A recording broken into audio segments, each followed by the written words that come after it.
గురుగారు,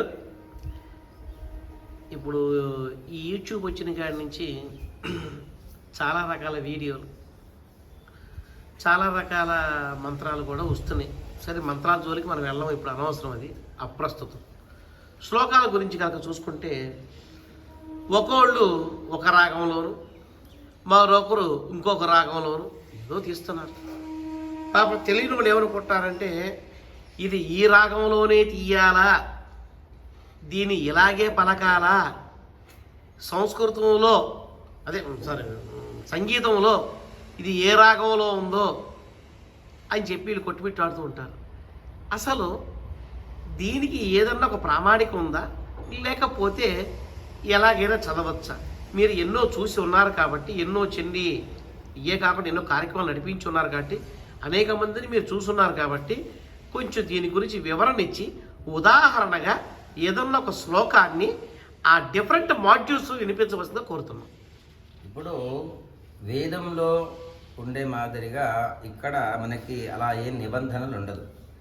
శాస్త్రంలో అమ్మవారి యొక్క కీలక స్తోత్రంలో శనైస్తు జప్యమానేస్మిన్ స్తోత్రే సంపత్తి రుచ్చకై అని చెప్పారు అమ్మవారు. అంటే అయినంత వరకు నిదానంగా ఒక్కొక్క అక్షరాన్ని సంపూర్ణంగా పలుకుతూ ఈ స్తోత్రాన్ని చెప్పాలి. అలాగే ఒక్కొక్కరు ఒక్కొక్క రాగంలో చెప్తారు శ్లోకాల్ని.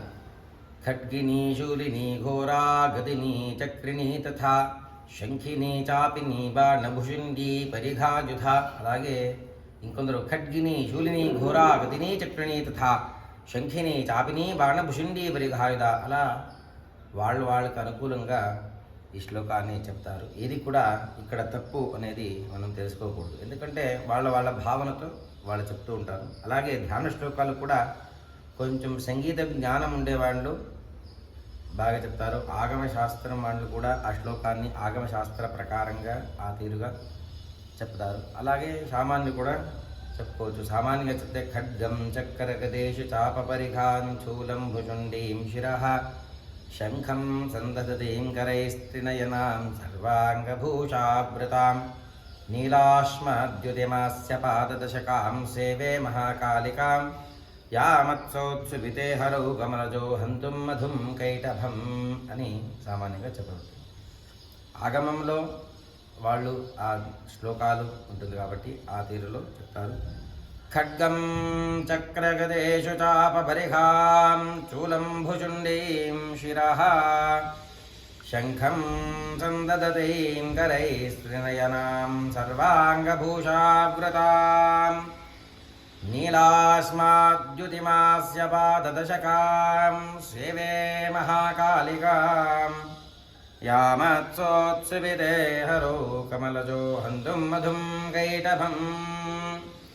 ఇంకా ఏదో వేరుగా రాగాలతో అమ్మవారిని ధ్యానం చేసేది మనం చూస్తాం. ఏది కూడా తప్పు కాదు. అలాగని చాలా ఎక్కువగా అంటే ధ్యాన శ్లోకాలు వదిలి మిగతా శ్లోకాల అధ్యాయం నుంచి సంగీతపూర్వకంగా ఎక్కువగా చదవరాదు అని చెప్తారు. ఆ ఒక చెప్పే ధాటిలో వేరుగా ఉన్నా కూడా చాలా నిదానంగా చాలా రాగంలో ఆలాపనతో ఈ శ్లోకాలని ఎక్కువ చదవకూడదు. మరి ఇంకా ఏ విధంగా చదివినా కూడా తప్పులేదు అని మనం ఇప్పుడు చెప్తున్నాం. ధన్యవాదాలు. ఇప్పుడు అమ్మవారి ధ్యాన శ్లోకం మొదట మనము అమ్మవారి పారాయణం చేసుకోవాలంటే అమ్మవారిని ధ్యానించుకోవాలి. తదనంతరంగా అమ్మవారికి చిన్నగా పంచోపచార పూజం చేసుకోవాలి. అది మనం ఇప్పుడు చేసుకుందాం. ఇప్పుడు మొదటోది ముగ్గురు అమ్మవారు ఉన్నారు ముఖ్యంగా ఈ సప్తశతి పారాయణంలో. మొదటోది మహాకాళి అమ్మవారు, రెండోది మహాలక్ష్మి అమ్మవారు, అలాగే మహా సరస్వతి అమ్మవారు చివరికి. ఈ మూడు ప్రధాన దేవతలు. మళ్ళీ ఈ సప్తశతిలో అంతర్గతంగా నానా దేవతలు కూడా వస్తారు. అమ్మవారు అన్ని అమ్మవారి స్వరూపం కూడా ఈ యొక్క సప్తశతిలో అంతర్గతమై ఉంటుంది. ఇప్పుడు అమ్మవారి ధ్యానం చేసుకుందాం. మహాకాళి. ఓం ఖడ్గం చక్రగదేశు చాప పరిఘాం శూలం భుషుండీం శిరః శంఖం సందధతీం కరైస్త్రినయనాం సర్వాంగభూషావృతాం నీలాస్మాద్యుతిమాస్య పాదదకాం సేవే మహాకాళికాం యామత్సౌత్సుభితే హరో కమలజౌ హంతుం మధుం కైటభం. మహాలక్ష్మి అమ్మవారు అక్షస్రపరశోగదేశు కులిశం పద్మం ధనుః కుండికాం దండం శక్తిమసించ చర్మలజలజం ఘంటాం సురాభాజనం శూలం భాషసుదర్శనే తదతీం హస్తై ప్రబాలప్రభాం సేవే శైరిభమర్దినీమిహ మహాలక్ష్మీం సరోజస్థితాం. మహాసరస్వతి అమ్మవారు ఘంటాశూలహలాని శంఖముసలే చక్రం ధనుస్సాయకం అస్తాబ్జైర్దధతీంఘనాంతవిలసచ్ఛేతాం శతుల్యప్రభాం గౌరీదేహసముద్భవాం త్రిజగతామాధారభూతాం మహా పూర్వామత్ర సరస్వతీమనుభజే శుంభాదిదైత్యార్దినీం. ధ్యానం చేసుకునేదంటే అమ్మవారిని మన మనస్సులో ఆవాహన చేస్తున్నట్లు. ఇప్పుడు వచ్చిండే అమ్మవారికి షోడశోపచార పూజ కానీ పంచోపచార పూజ కానీ ఉపచారం చేయాలన్నమాట. ఇక్కడ మనము సంక్షిప్తంగా పంచోపచార పూజని మనం ఇప్పుడు చెప్తున్నాము. లం పృథివ్యాత్మికాయై నమః అంటే ఇది ఏ ద్రవ్యాలు లేకుండా మన చేతులతోనే మన అమ్మవారిని ఉపచారం చేసేది పంచభూతాత్మకమైన ఒక ఉపచారం. లం పృథివ్యాత్మనే నమః గంధం కల్పయామి. అంహాకాశాత్మనే నమః పుష్పం కల్పయామి. యం వాయవాత్మనే నమః ధూపం కల్పయామి. రమజ్ఞాత్మనే నమః దీపం కల్పయామి. వం అమృతాత్మనే నమః నైవేద్యం కల్పయామి. సంసర్వాత్మనే నమః సర్వోపచారపూజాం సమర్పయామి. ఇక్కడ ఆత్మనే నమః లం పృథివ్యాత్మనే నమః అని కొందరు ఆరాధన చేస్తే, కొందరు లం పృథివ్యాత్మికాయై నమః అని పిలుస్తారు. రెండు కూడా తప్పు కాదు. రెండు విధాలుగా మనము అమ్మవారిని పూజ చేయొచ్చు. ఉదాహరణ చూపిస్తాను. లం పృథివ్యాత్మికాయై నమః గంధం పరికల్పయామి. అంహాకాశాత్మికాయై నమః పుష్పం కల్పయామి. యం వాయువాత్మికాయై నమః ధూపం కల్పయామి. బ్రహ్మజ్ఞాత్మికాయై నమః దీపం కల్పయామి. వం అమృతాత్మికాయై నమః నైవేద్యం కల్పయామి. సంసర్వాత్మికాయై నమః పంచోపచార పూజాం సమర్పయామి. అలాగే ధ్యానం చేసేటప్పుడు అమ్మవారికి ప్రియమైన ముద్ర యోని ముద్రని మనము ప్రదర్శించి అమ్మవారిని ధ్యానం చేసుకుంటే ఇంకా ఎక్కువగా ఆ సాన్నిధ్యము మనకి దొరుకుతుంది. అమ్మవారిని ప్రార్థన చేసుకుంటూ మొదటి అధ్యాయం ప్రారంభం. ఓం శ్రీ గురుభ్యో నమః. శ్రీ గణేశాయ నమః. శ్రీ సరస్వత్యై నమః. శ్రీ సద్గురుచరణారవిందాభ్యాం నమః. గురుగారు, ఈరోజు మనం సప్తసతీ పాఠములో 1వ అధ్యాయం తెలుసుకుంటున్నాం. ఈ 1వ అధ్యాయాన్ని తెలుసుకునే ముందు ఈ అధ్యాయం అసలు విశిష్టత ఏంటి, దేని గురించి తెలియజేస్తుంది అని చెప్పి మనం ధ్యాన శ్లోకం నుంచి మనం ప్రారంభం చేసుకుందాం. మొదటో అధ్యాయంలో మధుకైటభూధరాత్మానావతి వీర్య పరాక్రమో విష్ణు కర్ణమలోద్భూతో హంతుం బ్రహ్మాండముద్యుడు. విష్ణు కర్ణమలం నుంచి 2 రాక్షసులు ఉద్భవం అవుతారు. వాళ్ళు ఎవరు అంటే కర్ణమలం అంటే చెవిలో గులివి నుంచి. అవును. మధుకైటభులు అని. మధుకైటభులు అత్యంత పరాక్రమవంతంగా ఉంటారు. 5 వర్ష సహస్రాన్ని బాహుప్రహణోభవ. మహావిష్ణువు 5000 సంవత్సరాలు యుద్ధం చేసినా కానీ ఎవరు కూడా పరాజయం పొందలేదు. అప్పుడు అన్ని దేవతలు కూడా ఇంద్రాది దేవతలు అమ్మవారిని ప్రార్థన చేస్తే వాగ్భవ బీజాధిష్ఠాత్రి అని పిలుస్తాం మనము 1వ అధ్యాయంలో. అంటే వాక్కి అధిదేవత అమ్మవారు. మహాకాళీ స్వరూపంలో వాళ్ళకి వాక్కులో విష్ణుకే వరం అడిగేట్లు ఇచ్చేస్తారు, బుద్ధిని ప్రచోదనం చేస్తారు. అప్పుడు ఆ మధుకైటభులు విష్ణుని వరాన్ని, నువ్వు 5000 సంవత్సరాలు మాతో యుద్ధం చేసినావు, నీ పరాక్రమంకి మనం ఇచ్చేస్తున్నాము, వరం అడుక్కో అని చెప్పేసినప్పుడు ఆ మహావిష్ణువు నా చేతిలో మీరు హతం కావాలి, మరణం పొందాలి అని చెప్పేసి చెప్పినప్పుడు ఎక్కడ నీళ్లు లేదో అక్కడ మమ్మల్ని సంహారం చేసుకోవచ్చు నువ్వు అని చెప్తారు. అంటే ఆ ప్రపంచంలో అన్ని భాగాల్లో కూడా నీళ్ళే ఉండేవి అప్పుడు మహావిష్ణువు తన జగనే శిరసి తయోహో, జగనం అంటే తొడపైన విశ్వవ్యాపకం అంటే బృహదాకారంగా దేహాన్ని పొంది మహావిష్ణువు తొడపైన కూర్చోపెట్టుకొని ఆ మధుకైటబల్ని హతం చేస్తారు. ఇక్కడికి 3 విభాగాలు చేస్తారు. మహాకాళీ స్వరూపము, మహాలక్ష్మీ స్వరూపము, మహాసరస్వతి స్వరూపము. ప్రథమ చరిత్రం మాత్రమే మహాకాళీ స్వరూపం. ఇక్కడికి ఒక భాగం మహాకాళీ స్వరూపం అయిపోతుంది. దీన్ని మధుకైటబ వధ అని మనము పిలుచుకుంటాము. సరిసుమారుగా 100 శ్లోకాల పైనే ఈ మొదటో అధ్యాయం ఉంటుంది. ఇప్పుడు మొదటో అధ్యాయం మనం ప్రారంభం చేస్తాం. ధ్యాన శ్లోకం. విద్యుద్దామ సమప్రభాం మృగపతిస్కంధస్థితాం భీషణాం, విద్యుద్ధామ సమప్రభాం మృగపతిస్కంధస్థితాం భీషణాం, కన్యాభిః కరవాలఖేట విలసద్ధస్తాభిరాసేవితాం, కన్యాభిః కరవాలకేట విలసద్ధస్తాభిరాసేవితాం, హస్తైశ్చక్రధరాశిఖేట విశిఖాం చాపం గుణం తర్జనీం, హస్తైశ్చక్రధరాశిఖేట విశిఖాంశ్చాపం గుణం తర్జనీం, బిభ్రాణామనలాత్మికాం శశిధరాం దుర్గాం త్రినేత్రాం భజే, బిభ్రాణామనలాత్మికాం శశిధరాం దుర్గాం త్రినేత్రాం భజే. ఓం నమశ్చండికాయై. ఐం నమశ్చండికాయై. ఐం మార్కండేయ ఉవాచ.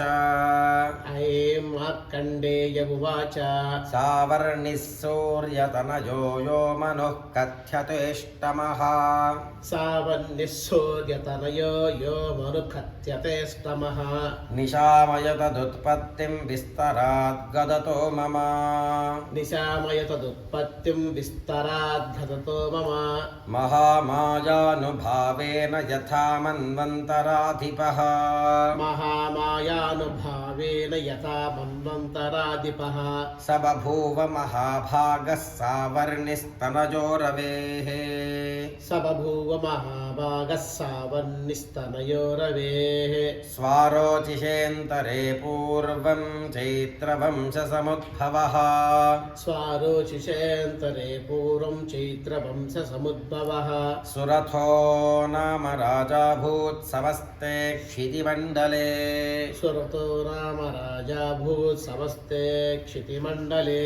తస్య పాలయతః సమ్యక్ ప్రజాః పుత్రాని వౌరసాన్, తస్య పాలయతః సమ్యక్ ప్రజాః పుత్రో నివోరసాన్, బభూవుః శత్రువో భూపాః కోలా విధ్వంసినస్తదా, బభూవుః శత్రవో భూపా ఖోలా విధ్వంసినస్తదా, తస్య తైరభవద్యుద్ధమతి ప్రబలదండినః, తస్య తైరభవద్యుద్ధమతి ప్రబలదండినః, న్యూనైరపి సతైర్యుద్ధే కోలా విధ్వంసిభిర్జితః, న్యూనైరపి సతైర్యుద్ధే కోలా విధ్వంసిభిర్జితః, తతః స్వపురమాయాతో నిజదేశాధిపోऽభవత్, తతః స్వపురమాయాతో నిజదేశాధిపోऽభవత్, ఆక్రాంతः స మహాభాగస్తైస్తదా ప్రబలారిభిః, ఆక్రాంతః స మహాభాగస్తైస్తదా ప్రబలారిభిః, అమాత్యైర్బలిభిర్దుష్టైర్దుర్బలస్య దురాత్మభిః, అమాత్యైర్బలిభిర్దుష్టైర్దుర్బలస్య దురాత్మభిః, కోశో బలం చాపహృతం తత్రాపి స్వపురే తతః, కోశో బలం చాపహృతం తత్రాపి స్వపురే తతః, తతో మృగజా వ్యాజేన హృతస్వామ్యः స భూపతిః, తతో మృగయా వ్యాజేన హృతస్వామ్యः స భూపతిః, ఏకాకీ హయమారుహ్య జగామ గహనం వనం, ఏకాకీ హయమారుహ్య జగామ గహనం వనం, సతత్రాశ్రమభద్రాక్షీ ద్విజవర్యస్య మేధసః, సతత్రాశ్రమ మద్రాక్షీ ద్విజవర్యస్య మేధసః ప్రశాంతశ్వాపదాకీర్ణం మునిశిష్యోపశోభితం ప్రశాంతస్వాపదాకీర్ణం మునిశిష్యోపశోభితం తస్థౌ కంచిత్ సకాలం చ మునినా తేన సత్కృతః తస్థౌ కంచిత్ సకాలం చ మునినా తేన సత్కృతః ఇతశ్చేతశ్చ వితరంస్తస్మిన్ మునివరాశ్రమే ఇత చేతశ్చ విచరంస్తస్మిన్ మునివరాశ్రమే సోచింతయత్తదా తత్ర మమత్వా కృష్టమానసః శోచింతయత్తదా తత్ర మమత్వా పృష్టమానసః మత్పూర్వైః పాలితం పూర్వం మయా హీనం పురం హి తత్ మత్పూర్వైపాలితం పూర్వం మయా హీనం పురం హి తత్ మద్భృత్తైస్తైరసద్భృత్తైర్ధర్మతః పాల్యతే న వా మద్భృత్తైస్తైరసద్భృత్తైర్ధర్మతః పాల్యతే న వా న జానే స ప్రధానో మే శూరో హస్తి సదా మదః న జానే స ప్రధానో మే శూరో హస్తి సదా మదః మమ వైరివ సంజాతః కాన్ భోగానుపలప్స్యతే మమ వైరివశం యాతః ఖాన్ భోగానుపలప్స్యతే ఏ మమానుగతా నిత్యం రసాదధనభోజనైః ఏ మమానుగతా నిత్యం ప్రసాదధనభోజనైః అనువృత్తిం ధ్రువంతేద్య కుర్వంత్యన్యమహీభృతాం అనువృత్తం ద్రవంతేధ్య కుర్వంత్యన్యమహీభృతాం అసమ్యగ్వ్యశీలైస్తైః కుర్వద్భిः సతతం వ్యయం మళ్ళీ ఒకసారి చెప్పండి. అసమ్యగ్వ్యశీలైస్తైః కుర్వద్భిः సతతం వ్యయం అసమ్యగ్వయశీలైస్థై కుర్వద్భిः సతతం వ్యయం. సంచితः సోతి దుఃఖేన మళ్ళా ఒకసారి చెప్పగలరా? చెప్తాను ఖండిత అంటే ఖచ్చితంగా క్లియర్గా చెప్పండి, ఎందుకంటే ఆ ద్వయ అనేది కొంచెం ఇదిగా ఉంది. అసమ్యగ్వ్యయశీలైస్తైః కుర్వద్భిः సతతం వ్యయం అసమ్యగ్వయశీలైస్థై కుర్వద్భిः సతతం వ్యయం. అసమ్యగ్వ్యయ అసమ్యగ్వ్యయ శీలైస్థై కుర్వద్భిः సతతం వ్యయం. సంచితः సోతి దుఃఖేన క్షయం కోశో గమిష్యతి సంచితः సోతి దుఃఖేన క్షయం కోశో గమిష్యతి. ఏతచ్చాన్యచ్చ సతతం చింతయామాస పార్థివః ఏతచ్చాన్యశ్చ సతతం చింతయామాస పార్థివః. తత్ర విప్రాశ్రమాభ్యాసే వైశ్యమేకం దదర్శసః తత్ర విప్రాశ్రమాభ్యాసే వైశ్యమేకం దదర్శసః. సపృష్టస్తేన కస్తంభో హేతుశ్చాగమనేత్రకః సపృష్టస్తేన కస్త్వంభో హేతుశ్చాగమనేత్రకః. సశోక ఇవ కస్మాత్ త్వం దుర్మనా ఇవ లక్ష్యసే సశోక ఇవ కస్మాత్ త్వం దుర్మనా ఇవ లక్ష్యసే. ఇత్యాకర్ణ్యవతస్తస్య భూపతేః ప్రణయోదితం ఇత్యాకర్ణ్యవచస్తస్య భూపతే ప్రణయోదితం.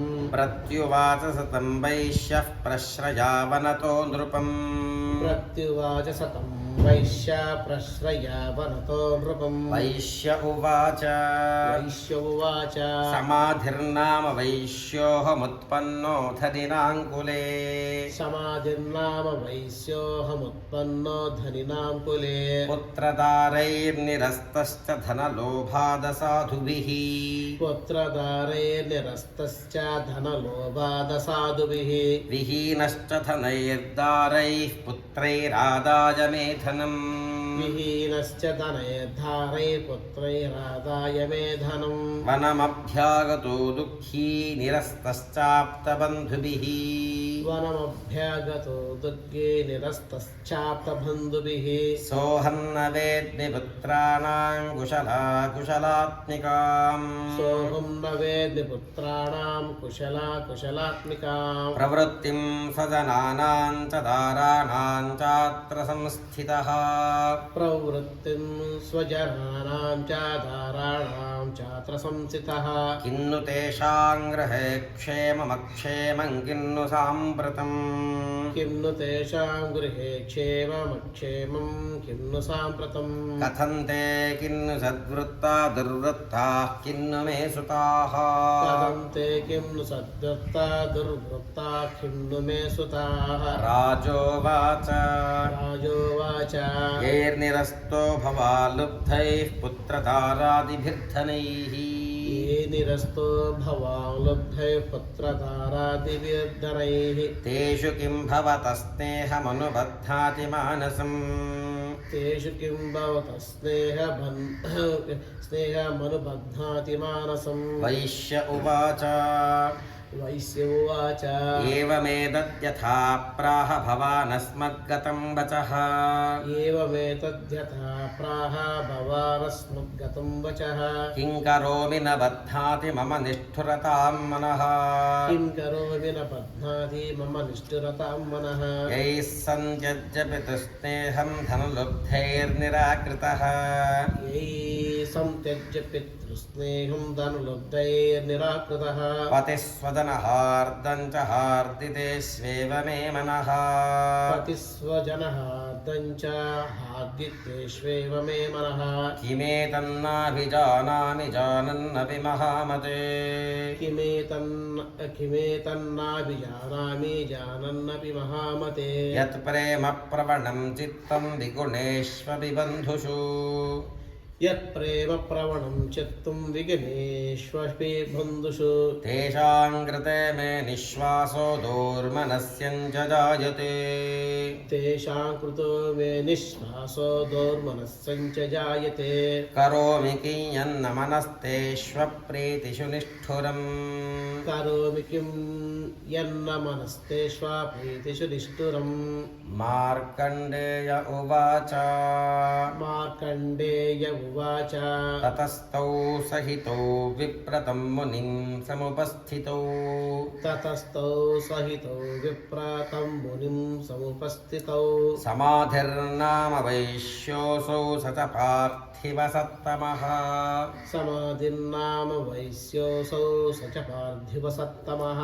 కృత్వా తుతౌ యథా న్యాయం యథార్హందేన సంహితం కృత్వా తౌ యథా న్యాయం యథార్హం తేన సంవిదం ఉపవిష్టౌ కథాః కాశ్చిశ్చక్రతుర్వైశ్యపార్థివౌ ఉపవిష్టౌ కథా కాశ్చిశ్చక్రతుర్వైశ్య పార్థివౌ రాజోవాచ రాజోవాచ భగవంస్త్వామహం మృట్టుమిచ్ఛామ్యేకం వదస్వ తత్ భగవం స్వామహం ప్రష్టుమిచ్ఛామ్యేకం వదస్వ తత్ దుఃఖాయ జన్మే మనస స్వచిత్తాయత్తతాం వినా దుఃఖాయ జన్మే మనసా స్వచ్చిత్తాయ తతాం వినా మమ త్వం గతరాజ్యస్య రాజ్యాంగేష్వఖిలేష్వపి మమ త్వం గతరాజ్యస్య రాజ్యాంగేష్వఖిలేష్వపి జానతోపి యథాజ్ఞస్య కిమే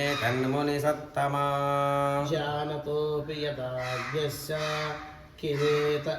కిమేతన్మునిసత్తమా అయం జనికృతః పుత్రైర్దారైర్భృత్యైస్తథోజ్జితः అయం చ నికృత పుత్రే ధారే వృత్తైస్తతోజ్జితః స్వజనేన చ సంత్యక్తస్తేషు హార్ది తథాప్యతి స్వజనేన సంత్యక్తస్తేషు హాతి తథాప్యతి ఏవమేష తథాహం చ దావప్యత్యంత దుఃఖితో ఏవమేష తథాహం చ దావప్యత్యంత దుఃఖితో దృష్టదోషేపి విషయే ఒక్క నిమిషం ఏవమేష తథాహం చ ద్వావ అంతగా ఏవమేష తథాహం చ దావప్యత్యంత ద్వా దుఃఖితో ద్వా ఉంది కదా ద్వావప్యత్యంత అంటే దావప్యత్యంత దుఃఖితో ద్వావప్యత్యంత దుఃఖితౌ అంతే కదా ఇందట కొంచెం నేను కూడా నువ్వు వచ్చింది ఈ కాకి కూడా ఏవమేష తథాహం చ ద్వావప్యత్యంత దుఃఖితౌ दृष्टदोषेऽपि विषये ममत्वाकृष्टमानसो दृष्टदोषे विषये ममत्वा पृष्टमानसौ तत्किमेतन्महाभागजन्मोहो ज्ञानिनोरपि तत्किमेतन्महाभागायन्मोहो ज्ञानिनोरपि ममास्यत भवत्येषा विवेकान्धस्य मूढता ममास्य च भवत्येषा विवेकान्धस्य मूढता ऋषिरुवाच ऋषिरुवाच ज्ञानमस्ति समस्तस्य जन्तोर्विषयगोचरे ज्ञानमस्ति समस्तस्य जन्तोर्विषयगोचरे विषयाश्च महाभागयान्ति चैवं पृथक् पृथक् विषयाश्च महाभागयान्ति चैवं पृथक् पृथक् दिवान्धाः प्राणिनः केचिद्रात्रावन्धास्तथा परे दिवान्धा प्राणिनः केचिद्रात्रा वन्दास्तथा परे केचिद्दिवा तथा रात्रौ प्राणिनस्तल्यदृष्टयः केचिद्दिवा तथा रात्रो प्राणिनस्तुल्यदृष्टयः ज्ञानिनो मनुजाः सत्यं किन्नु तेन हि केवलम् ज्ञानिनो मनुजा सत्यं किन्नु तेन हि केवलम् यतो हि ज्ञानिनः सर्वे पशुपक्षिमृगादयः यतो हि ज्ञानिनः सर्वे पशुपक्षिमृगादयः ज्ञानं च तन्मनुष्याणामित्येषां मृगपक्षिणाम् ज्ञानं च तन्मनुष्याणां यत्तेषां मृगपक्षिणां मनुष्याणां च यत्तेषां तुल्यमन्यतथोभयोः मनुष्याणां च यत्तेषां तुल्यमन्यत्थतोभयोः ज्ञानेऽपि सति पश्यैतान् पतङ्गान् छावतञ्चुषु ज्ञानेऽपि सति पश्यैतान् पतङ्गान् च वचंचुषु पतङ्गान् छावचञ्चुषु पतङ्गां च वचंचुषु कणमोक्षाद्रुतान् मोहा पीड्यमानानभिक्षुधा चरमो खणमोक्षादृता मोहा पीड्यमानानभिक्षुधा मानुषामनुजव्याघ्रसाभिलाषाः सुतान् प्रति मानुषा मनुजव्याघ्रासाभिलाषा सुतान् प्रति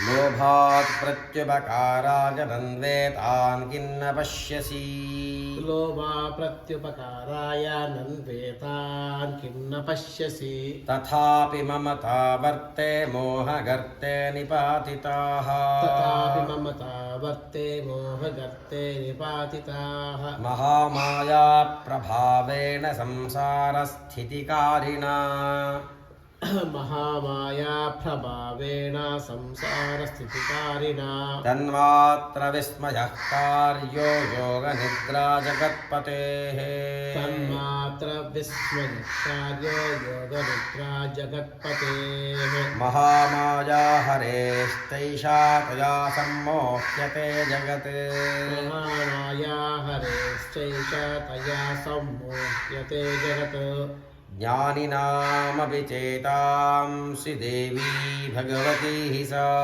ज्ञानिनामपि चेतांसि देवी भगवती हि सा बलादाकृष्य मोहाय महामाया प्रयच्छति बलादाकृष्य मोहाय महामाया प्रयच्छति तया विसृज्यते विश्वं जगते तच्चराचरम् तया विसृज्यते विश्वं जगते तच्चराचरम् जगदे तच्चराचरम् जगते तच्चराचरम् सैषा प्रसन्ना वरदा नृणां भवति भुक्तजे सैषा प्रसन्ना वरदा नृणां भवति मुक्तये सा विद्या परमा मुक्तेर्हेतुभूता सनातनी सा विद्या परमा मुक्तेर्हेतुभूता सनातनी संसारबन्धहेतुश्च सैव सर्वेश्वरेश्वरी संसारबन्धहेतुश्च सैव सर्वेश्वरेश्वरी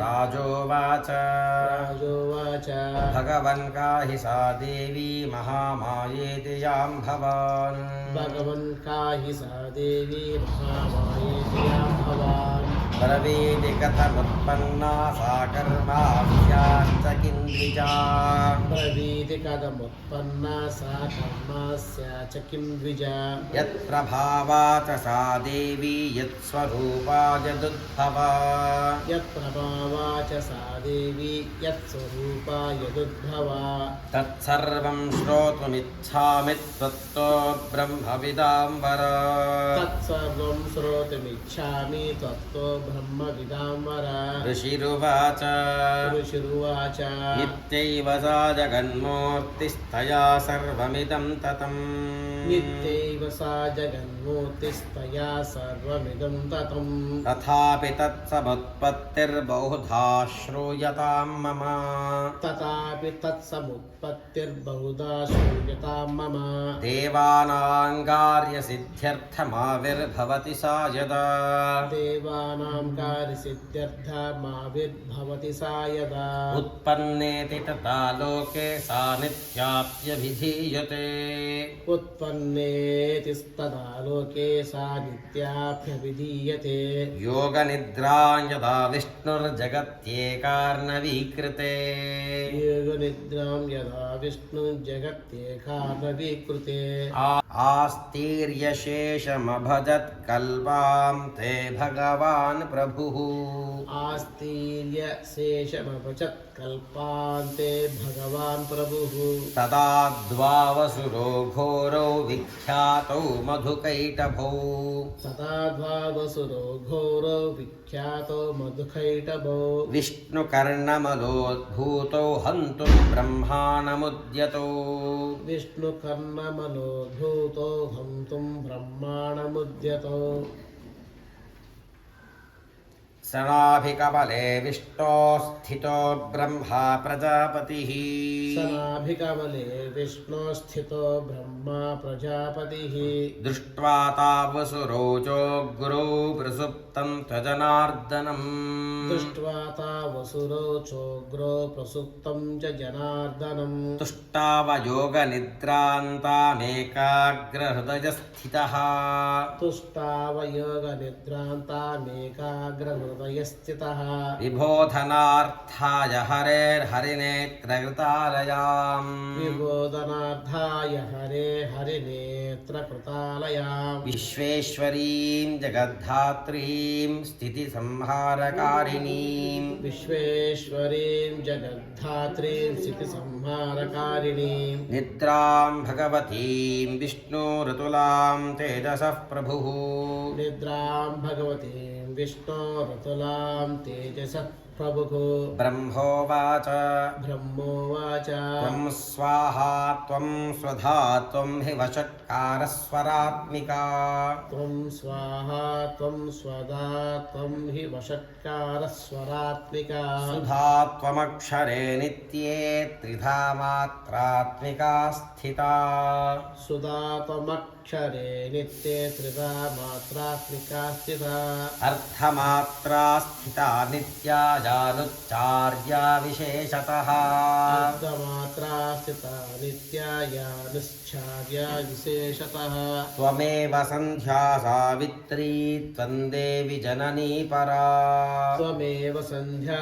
सावित्री त्वं देवी जननी परा त्वयैतद्धार्यते विश्वं त्वयैतत्सृज्यते जगत् त्वयैतद्धार्यते विश्वं त्वयैतत्सृज्यते जगत् त्वयैतत्पाल्यते देवि त्वमत्स्यन्ते च सर्वदा त्वयैतत्पाल्यते देवी त्वमच्यन्ते च सर्वदा विसृष्टो सृष्टिरूपा त्वं स्थितिरूपा च पालने विसृष्टौ सृष्टिरूपा त्वं स्थितिरूपा च पालने तथा समृद्धिरूपान्ते जगतोऽस्य जगन्मये तथा संहृतिरूपान्ते जगतो स जगन्मये महाविद्या महामाया महामेधा महास्मृतिः महाविद्या महामाया महामेधा महास्मृतिः महामोहा च भवति महादेवी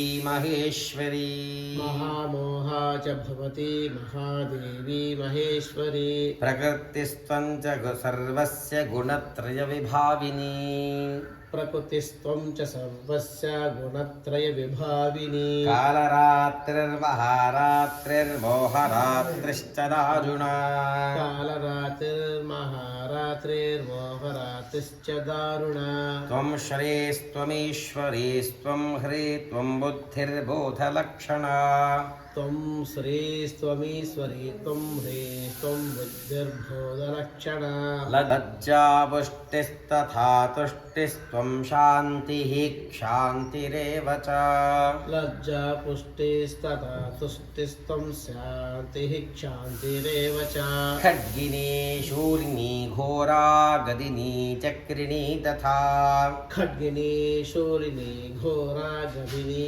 चक्रिणी तथा शङ्खिनी चापिनी बाणभुषुण्डी परिघायुधा शङ्किनी चापिनी बाणाभुषुण्डी परिघायुधा सौम्या सौम्यतराशेष सौम्येभ्यस्त्वति सुन्दरी सौम्या सौम्यतरा शेष सौम्येभ्यस्त्वति सुन्दरी परापराणां परमा त्वमेव परमेश्वरी परापराणां परमा त्वमेव परमेश्वरी यच्च किञ्चित् क्वचिद्वस्तु सदसद्वाखिलात्मिके यच्च किञ्चित् क्वचित् वस्तु सदसद्वाखिलात्मिके तस्य सर्वस्य या शक्तिः सा त्वं किं भूयसे मया तस्य सर्वस्य शक्तिः सा त्वं किं स्तूयसे मया यया त्वया जगत्स्रष्टा जगत्पात्यत्तियो जगत् या त्वया जगत्स्रष्टा जगत्पात्यत्तियो जगतो सोऽपि निद्रावशं नीतः कस्त्वां स्तोतुमिहेश्वरः सोऽपि निद्रावशं नीतःस्त्वां स्तोतुमिहेश्वरः विष्णुः शरीरग्रहणमहमीशान एव च विष्णुः शरीरग्रहणमहमीशान एव च कारितास्ते यतो तस्त्वां कस्तोतुं शक्तिमान् भवेत् कारितास्ते यतो तस्त्वां कस्तोतुं शक्तिमान् भवेत् सा त्वमित्थं प्रभावैः स्वैरुदारैर्देवि संस्तुता सा त्वमित्थं प्रभावैस्त्वैरुदारैर्देवि संस्तुता मोहयैतौ दुराधर्षा वसुरो मधुकैटभौ मोहयौतो दुरादर्शा वसुरो मधुकैटभो प्रबोधन्त जगत्स्वामी नीयतामच्युतो लघु प्रबोधं च जगत्स्वामी नीयतामच्युतो लघु बोधश्च क्रियतामस्य हन्तुमेतो महासुरो बोधश्च क्रियतामस्य हन्तुमेतो महासुरो ऋषिरुवाच ऋषिरुवाच एवं स्तुता तदा देवी तामसी तत्र वेधसा एवं स्तुता तदा देवी तामसी तत्र वेदसा विष्णोः प्रबोधनार्थाय निहन्तुं मधुकैटभू विष्णोः प्रबोधनार्थाय निहन्तुं मधुकैटभो नेत्रास्य नासिका बाहृदजेभ्यस्तथो रसः नेत्रास्य नासिका बाहु हृदयेभ्यस्ततो रसः निर्गम्य दर्शने तस्थौ ब्रह्मणो व्यक्तजन्मनः निर्गम्य दर्शने तस्थो ब्रह्मणो व्यक्तजन्मनः उत्तस्थौ च जगन्नाथस्तया मुक्तो जनार्दनः उत्तस्थौ तु जगन्नाथस्तया मुक्तो जनार्दनः एकार्णवे हि शयना ततः सददृशे च तौ एकार्णवे हि शयना ततः सदृशे च तौ ततः सददृशे च तौ ततः सदृशे च तौ मधुकैटभौ दुरात्मानावतिवीर्यपराक्रमौ मधुकैटभौ दुरात्मानावति वीर्यपराक्रमौ क्रोधरक्ते क्षणावत्त्वं ब्रह्माणं जनितोद्यमौ क्रोधरक्ते क्षणावत्तुं ब्रह्माणां जनितोद्यमौ समुत्थाय ततस्ताभ्यां युयुधे भगवान् हरिः समुत्थाय ततस्ताभ्यां युयुधे भगवान् हरिः पञ्चवर्षसहस्राणि बाहुप्रहरणो विभुः पञ्चवर्षसहस्राणि बाहुप्रहरणो विभुः तावप्यतिबलोन्मत्तो महामाया विमोहितो तावप्यतिबलोन्मत्तो महामाया विमोहितो उक्तवन्तो वरोऽस्मत्तो व्रियतामिति केशवम् वक्तवन्तो वरोऽस्मत्तो व्रियतामिति केशवम् श्रीभगवानुवाच श्रीभगवानुवाच भवेतामद्य मे तुष्टौ मम वध्यावुभावपि भवेतामद्य मे तुष्टो मम वध्यावुभावपि किमन्येन वरेणात्र एतावृद्धिव्रतं मया किमन्येन वरेणात्र एतावद्विवृतं मया ऋषिरुवाच ऋषिरुवाच वञ्चिताभ्यामिति तदा सर्वमापोमयं जगत् वञ्चिताभ्यामिति तदा सर्वमापोमयं जगत् विलोक्यताभ्यां गदितो भगवान् कमलेक्षणः लोक्यताभ्यां गदितो भगवान् कमलेक्षणः आवाञ्जहिन यत्रोर्विसलिलेन परिप्लुता आवां जहिन यत्रो विसलिलेन परिप्लुता ऋषिरुवाच ऋषिरुवाच तथेत्युक्त्वा भगवता शङ्खचक्रगदाभृता तदेत्युक्त्वा भगवता शङ्खचक्रगदाभृता कृत्वा चक्रेण वैच्छिन्ने जघने शिरसि तयोः कृत्वा चक्रेण वैच्छिन्ने जगने शिरसि तयोः एवमेषा समुत्पन्ना ब्रह्मणा संस्तुता स्वयम् एवमेषा समुत्पन्ना ब्रह्मणा संस्तुता स्वयं प्रभावमस्या देव्यास्तु भूयः शृणु वदामि ते प्रभावमस्य देव्यास्तु भूयः शृणु वदामि ते ऐं ॐ ऐं ॐ स्वस्ति श्रीमार्कण्डेयपुराणे स्वस्ति श्रीमार्कण्डेयपुराणे सूर्यसावर्णिके मन्वन्तरे सूर्यसावर्णिके मन्वन्तरे देवी माहात्म्ये प्रथमः देवी माहात्म्ये प्रथमः श्रीजगदम्बार्पणमस्तु श्रीजगदम्बार्पणमस्तु।